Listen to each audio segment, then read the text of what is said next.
Hello y'all, I'm Erickson and this is my speech over Charles E. Taylor. Every time someone talks about the start of aviation, they talk about the Wright Flyer and the Wright brothers. While they did contribute, some would say the most to aviation, other people helped them along the way. As we delve into the significance of Charles E. Taylor, this speech is based on research and articles posted by the Federal Aviation Administration, also known as the FAA. I had always thought it was just the Wright brothers that created the first plane, but this is nowhere near the truth.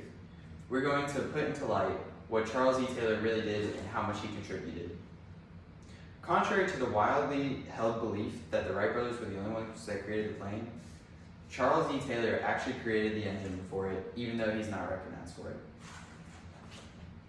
This is Charles E. Taylor. Whenever the Wright Flyer is talked about, it is often understood that it was created by the Wright brothers. Charles was born in 1868 and worked for Nebraska State Journal.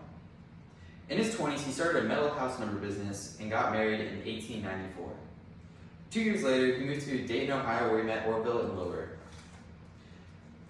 Since Taylor, Orville, and Wilbur all already knew each other, hosted by an Air and Space Museum, Charles' response when they asked him to help with the project was, of course, yes. The first project was actually a wind tunnel. This would be used for their future planes and gliders. After one of their test flights in 1902, they came back and realized they wanted to put an engine on their gliders. An article told by Robert S. Hall from Charles Taylor in 1984, since they asked him to create the engine, just 6 weeks later, Charles created a 180-pound, 12-horsepower engine. Creating the first engine was not the only thing that Charles E. Taylor did. He was also put in charge of maintaining the Wright brothers' planes. He was also entered into a transcontinental flight to California. Although he did not complete the flight in time, he serviced the plane 16 times and only 2 original parts remained. He was able to complete it, and he's the first man to service a transcontinental flight. Unfortunately, this is where Charles' aviation story ends. His wife got sick and they had to return to Ohio, and he was not able to do so until 1912 after her passing. Dayton was not the same after his return. He then moved back and forth between California and Ohio until he had a heart attack in California, which got him stuck there in a hospital charity ward. Charles' legacy continued even past his passing.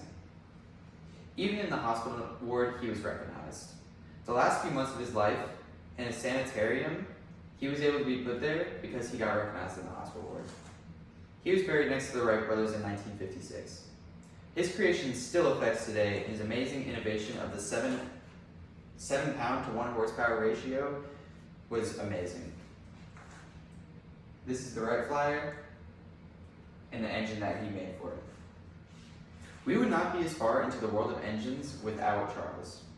In a 2014 article posted by the FAA by Maria Papajui, Taylor is the man aviation history almost forgot. This title greatly suits him.